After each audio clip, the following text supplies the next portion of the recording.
Hey everybody, how are you doing? Ricky Schoonover here with 8Z Real Estate. Thank you so much for tuning in to Denver's monthly real estate podcast, the Denver Homes Market Report. I really appreciate you tuning in. If you're on my YouTube channel, please go and hit that subscribe button. I think it's right there. It might be right there. Anyways, hit that subscribe button. I really appreciate that. That's going to pop up in just a few minutes. Here we are. We're in our 6th season. This is episode 4. So the first episode, we talked about the kind of the unique properties that I bring to the table when I'm working with my sellers. The next episode, we talked about what I bring to the tables that's unique to Ricky Schoonover for my buyers. And then last month, our third episode for the season, we had a real world situation where I was working with clients and I was really trying to help them hold on to a deal. And they really felt like I was working for the buyer and I was representing them as sellers. But the reality was we had a buyer that was a cash buyer and all the other condos in the area were really struggling and were not able to appraise. And so I was trying to advocate for my clients to hold on to our buyer, yet they felt like I was working for the buyer because I was trying to get them to make some repairs that the buyer was requesting.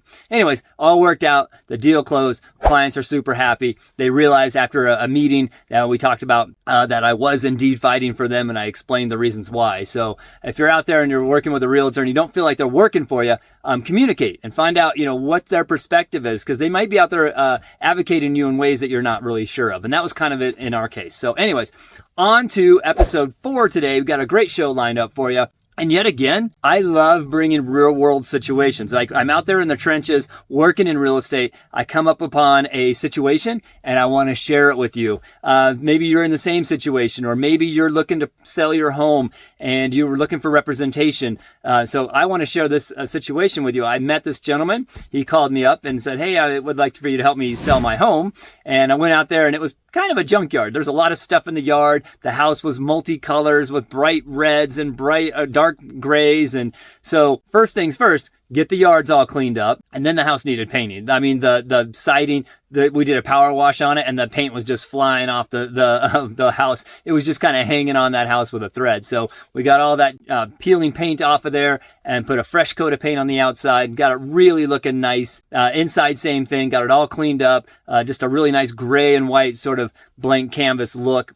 Had it professionally staged and tried to sell the home. And unfortunately, once we got an offer and we had an inspection done, we realized there was other things that were wrong with the home that we didn't know until after the inspection. And then when I dove in a little deeper, this particular client, he had lived in the home as a renter for years. And then when the owner came up and said, "Hey, we're going to put this house on the market, you have to move," then he did everything he could to purchase the home, but he didn't have his own realtor. He didn't have his own representation as a buyer. And with that, it was just very easy for the seller's realtor to be like, "Oh yeah, I can do that." It didn't save the seller any money because he still paid the full commission. It didn't save the buyer any money because the agent wasn't working for the seller at that point or working for the buyer. Yes, they had an agreement in place, but they were a transaction broker. And what that transaction brokerage really means is that they're not advocating for you as the seller. They're not representing you as the seller. Even if they started out saying, "Hey, we're going to sign a listing agreement and I'm going to represent you," once the tenant became the buyer, they became a transaction broker. They weren't representing the buyer, weren't representing the seller. They were basically a transaction broker. I personally do not do those. I never have in my 20 some odd years of real estate. I've never worked both sides of the transaction in that manner.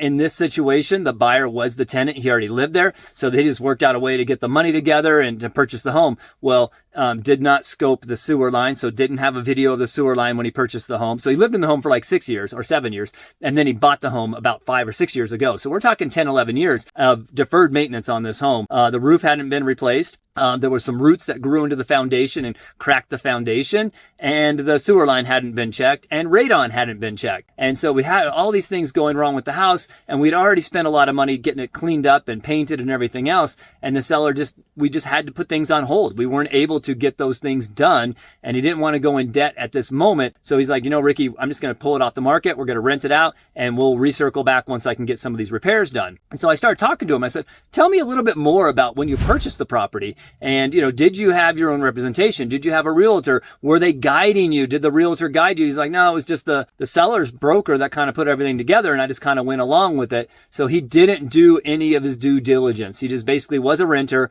lived there for 6 or 7 years, ended up being the buyer, and then lived there for another 6 or 7 years, and then decided to sell it. And then that's when the inspection came in, because someone was being professionally guided on the other side. They came in and did their inspections, and that was when the other items came to light. So that is just something that I really want to bring to light. You say, oh, the realtor only opens the door for you. No, we advocate for you with that deal. So who knows what kind of deal he got in that deal, like 6 years ago when he purchased the home. Who knows where the market was and how much he paid for it and everything else. But he didn't do any of his due diligence. So no sewer scope, no radon check. Did not check the foundation, did not check the roof, didn't have a general inspection done at all when he purchased the property. So really important for you out there, even if you know the seller, even if it's a family member or you're living in the house and you've lived there for 4 or 5 years and you feel like you know the house, hire your own realtor, hire your own representation. We've changed the format a little bit since last year where now the seller is not obligated, well, I don't want to say that. The seller was never obligated to pay the commissions, but it got separated a little bit last year where now it's a more of a negotiation point for you as the buyer to have your own representation. You can actually pay your own realtor, your own buyer broker. You can pay that out of pocket and just structure your deal where you lower the price and say, hey, instead of you paying for my representation, I'm going to pay for my representation. And if I do that, here's the price that I'm willing to pay. So we have a whole new ball game with negotiating offers these days, a whole new ball game of how we negotiate our compensation for our realtors and buyers out there.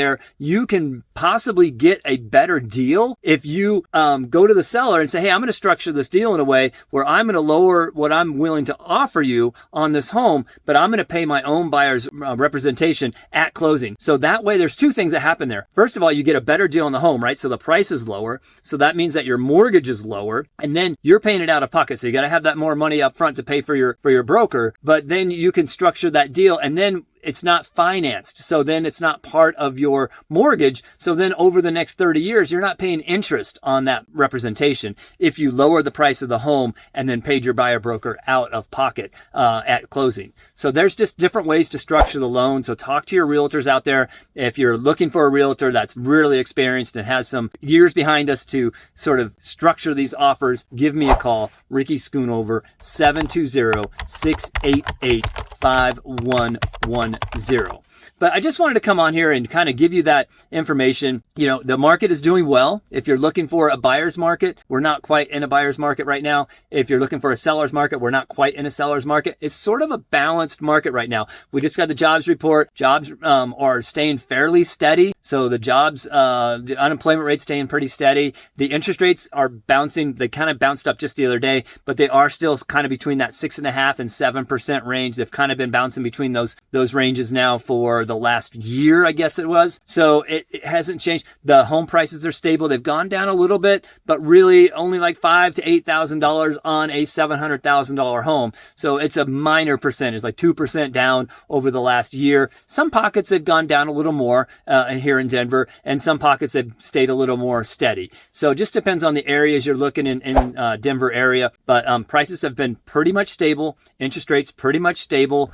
Job market pretty much stable. So if you're looking for a balanced market, we've got about 45 days on market for the average home. So average home is staying on the market for about 45 days. It was up to about 60 days in January earlier this year, and now it's come down to about 45. I do suspect that the houses coming to market are going to slow down a little bit because we're now kind of heading out of the end of summer here, or we're right in the middle of summer. But think about it. If you put your home on the market today, and then it takes 45 days to get an offer, we're on 4th of July right now, so that would take until the you got all of July, middle of August to get your offer, and then another 30 days before you actually close that deal. So you're looking to the middle to end of September, even if you put your home on the market right now at this time. So it's taking a little bit longer to get your home sold. There's going to be less homes coming to the market market. And so buyers, you're going to start seeing some of these homes get bought up from the end of the summer. And then I think those days on market will start creeping back up a little bit as we head into fall, as we have this leftover inventory. But I'm also noticing that my listing is not alone. I've seen some other ones recently where they've come back off the market, or I got an email from the listing broker saying, hey, my sellers are going to pull it off the market. We didn't sell for the summer. They're going to try again next spring. We're just going to rent it out for a year. So my situation was not unique in that. But what I wanted to really hammer home in this podcast today was have your own realtor. Even if you live in the home, even if it's a family friend, that you've known and they're selling their home and you're deciding to buy it, still do your due diligence. Hire your own realtor. Of course, you can structure the deal so the seller covers your realtor fee. That's still available to you as a buyer. The other way you can do it is you can pay your realtor fee on your own, and then that way you can lower the price of the home, thus lowering your mortgage payments moving forward. So there's different ways to structure the loan. But bottom line, if you're buying a home, get a home inspection. Do not pass over. You're going to save, $500 on the inspection. You're going to save maybe $200 checking for radon, another $200 having that sewer line scoped. You'll save that money, sure. But then when you go to sell it 5-6 years down the road and you hadn't replaced the roof, you didn't check the sewer line, and now there's tree roots in there that need to be cut out, or at least the sewer line was in good shape. It was an older sewer line, but it was in pretty good shape. Just had some tree roots growing in it. So all it needed was a cleaning. Not a big deal. But the radon also came back at 5.8%. So he's been living in there. He'd been living in there for several years as a renter at 5.8% radon, assumably. And then he lives in there for another 6-7 years as the owner of the property. So that's 11 years of breathing in every day that elevated amount of radon, because he didn't have a test done several years ago when he bought the property. And then not doing the general inspection, he didn't know that there were tree roots that were growing, hitting up against the foundation, pushing the foundation, and actually eventually cracked the foundation. Maybe 7 years ago, if he would have done his inspection when he bought it, those tree roots wouldn't have been that far into the foundation yet, and it would have been less damage. But now he's got some foundation work to do. He's got a roof to replace. And then there were some other little miscellaneous. He's got a sewer line to clean out. He's got a radon system to put in. So he's got some work to do on this home before he can really get full market value. So just a little bit of a heads up out there. If you're going to buy a home, even if it's in a familial situation, like you're buying it from your landlord or you're buying it from a friend or a family member or something like that, still get your own representation. Get your own realtor. Do all your inspections. Do all your due diligence. All those stopgaps are there for a reason. Before we had buyer brokers, this would be back in probably like in the 90s or 80s even, the buyer was a sub-agent of the seller. And so you had the listing broker, and then you had the seller, and then you had the buyer being a sub-agent of the seller. That's how it was structured legally. And so the buyers had no representation. So with the advent of buyer representation, lawsuits have gone down. More buyers are now being professionally guided, and so they know to do their home inspections and not to skip out on that. And they're getting guidance through the title company and then through to closing. So now with buyers having a buyer broker, that game has changed, and it's helped sellers also, because now sellers can, provide those opportunities to the buyer. If the buyer opts not to do an inspection, well, that's up to the buyer at that point. They're now buying that home as is, where is with all its faults. So that's why you do your inspection, because once the inspection period's over and you've agreed to what repairs are going to be done and what repairs aren't going to be done, that's now the buyer's responsibility. So it's really important to do your due diligence, even in a familial situation, even more importantly, I guess, in a familial situation like this, because 5-6 years later, when you go to sell the home and that buyer is now, professionally guided, and their realtor is saying, hey, you got to do a home inspection. You've got to get your sewer line checked. You got to do a radon check. They did a mold test. Luckily, the mold wasn't there, but all those tests were not done several years ago. And some of the damage would have been minimized, or maybe wouldn't even have been there. It would have been preventative maintenance at that time, 6-7 years ago, and he wouldn't have ran into this situation. So anyway, thanks for tuning in. I wanted to bring that real world situation to you. It just happened. We just withdrew from the market because now the seller is going to put it back on market, get a renter in there, or take it off the market, put it on the rental market, get a rental in there, get some money coming in so he can get these repairs done, and then we'll give it another go in about a year or so here. All right. Thank you so much for tuning in.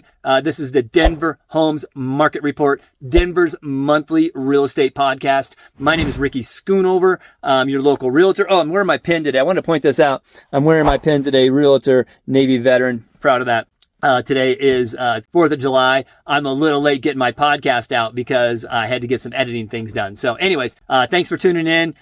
See you next month. If you have any questions about real estate, give me a call, 720-688-5110. Make sure you visit my website, denverhomesmarket.com, and either hit that subscribe button right there, or maybe it's right there, but hit that subscribe button for me if you're on my YouTube channel. Thank you for tuning in, and we'll catch up with you in August.